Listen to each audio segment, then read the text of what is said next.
Hello everyone, it's your bud. Today we have a very interesting story. It's about someone that I do not think you will have heard of. It is a new story to me as well, and I was dumbstruck again and again by the events that unfolded here. I know much of the greater story that this takes place during, but was unaware of the existence of this person. Cyrene Valantion was a human from the city of Monarchia, on the planet of Kur, homeworld of the Word-Bearers Legion. Those who first fell to the cult of the Emperor and sought to spread worship of him amongst the stars, the greatest feat of reverence to him being their so-called perfect city of Monarchia, a city filled with temples to the Emperor and those faithful only to him, envisioning the Emperor as a god who walked beside men. The Word-Bearers had endeavored to spread this faith and worship to all that they could. It was into this pre-heresy world of Kur that Cyrene was born. Being born into the faith and not choosing to join, she found that she never felt a strong connection to the religious teachings of her kin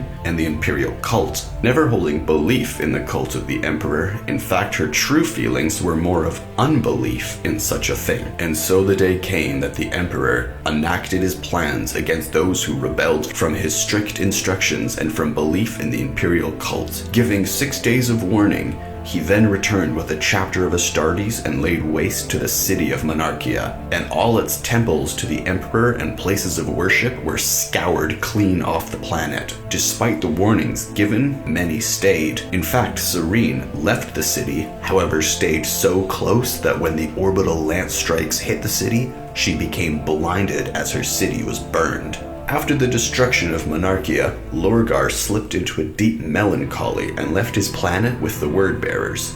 One of his captains, Agel Tal, taking the sole survivor of Monarchia with them. This survivor, of course, being Cyrene Valantion. Being a mortal, blind human aboard one of the Primarch's ships, she was seen as something to be pitied by the Marines of the Word-Bearers, with Agel Tal visiting her to tell her of events that had transpired.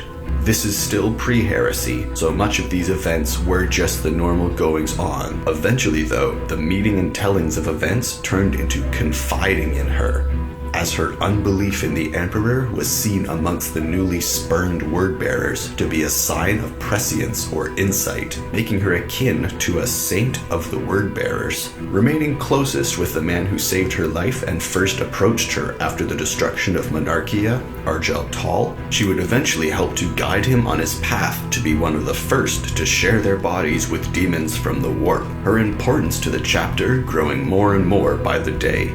As the heresy had yet to occur and was still looming on the horizon, Imperium-loyal Marines were sent by the Emperor to watch over his children, and when the Marines witnessed the heresy of the Word-Bearers, any of those who blocked their path to warn the Emperor, whether willing or not, were quickly dispatched of, and the warning was sent. And of course, one of those in the path of these Marines loyal to the Emperor was Cyrene. Having her body laid to rest, the Word-Bearers swore vengeance, Agel taking up weapons in her name, and Lorgar even naming one of his 3 secretly built abyssal-class battleships as the Blessed Lady in her honor.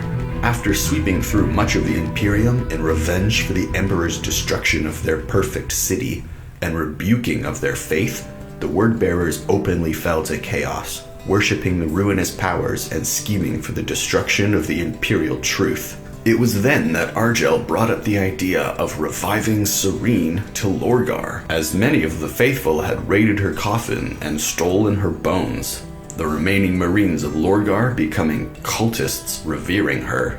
Not all of them, but a small cult formed around her. Agel retrieved those bones, slaughtering the cult, and presented the bones to Lorgar, who then enacted a ritual of resurrection. Being returned to life, Cyrene needed much time to recover, as her soul had spent time in the warp being torn apart by chaos and demons time and time again, for whatever amount of meaning time even has in the warp. but return to life she did. She was then seen as proof of the ruinous power of the Chaos Gods, and she was no different from a living saint in the eyes of the Word-Bearers. And whether she then played a role in finding the path to Lorgar's ascension to demonhood is unknown, although it is highly likely that she played a major role. Her tale does not end here though, as she was then approached by a stranger who said he was part of the Cabal, a group of various alien races with the sole purpose of the destruction of chaos. This man, Damon Purtanus, had told Cyrene that he was a perpetual, one that cannot die as they will always regenerate to perfect health. Whether they can die or not is irrelevant because they always revive. Think of Lilu from Fifth Element. Damon told her that Cyrene's resurrection had changed her body and that she too had now become a perpetual. Damon took days to convince her of this, while Lorgar set to attacking his homeworld and had his flagship eventually destroyed in battle. Cyrene, a passenger of that ship, being convinced to leave with Damon before its final destruction. Whether she joined Damon or not is unknown. A perpetual, the Confessor of the Word-Bearers Legion, blind human with no belief in the Emperor, born in the city of Monarchia on the planet Kerr and dying by the hands of the Emperor's soldiers, only to return and be reborn a perpetual. She helped humans ascend to demonhood and even share their physical forms with beings of the warp. One with such power may be the key to defeating chaos should she wish, or maybe the one to convert and corrupt the Cabal to bring it to an end. Well, what did you think of that story? So many contradictions, and the fact that the person might still be used to defend humanity shows how desperate the fight against chaos really is. Thanks for watching, everyone. I hope that you enjoyed. I really found this story interesting, despite the amount of chaos that is involved. I'm usually not such a fan, but I really liked this, especially the perpetual part. That leaves many interesting questions. If perpetuals can only be made through some sort of interaction with chaos, it's something to think about. Leave a like if you enjoyed this and subscribe for daily videos. Leave any questions or suggestions in the comments below, and I'll see you in tomorrow's video.